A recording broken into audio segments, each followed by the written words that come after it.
औज़ुबिल्लाहिमिनश्शैतानिर्रजीम बिस्मिल्लाहिर्रहमानिर्रहीम। अस्सलाम वालेकुम व्यूअर्स, मैं सैयद काशिफ खलील आप सबको खुश आमदीद कहता हूँ।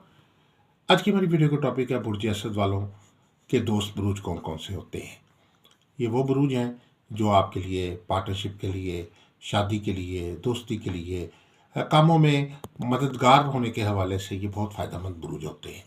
अगर आपकी डेट ऑफ बर्थ 23 जुलाई से लेकर 22 अगस्त तक के है तो आपका बुर्ज जो है वो बुर्ज असद है, जिसको इंग्लिश में ल्यू कहते हैं, और आपका मुतलका सियारा जो है वो शम्स है।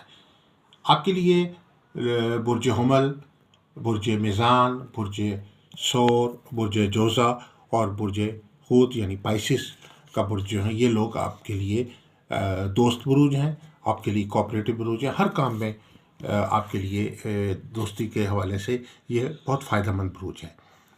आप इसके अलावा बुर्ज असद वाले जो है लोहे शम्स बनवा के पास रखें हर काम में कामयाबी, तरक्की, खुशहाली और बरकत के लिए। और मज़ीद किसी किस्म की भी कंसल्टेंसी चाहते हैं तो हमारे नंबर 0300 8083 509 और 0333 450218 से रब्ता कर सकते हैं आप। अस्सलाम वालेकुम रहमतुल्लाहि व बरकातहू।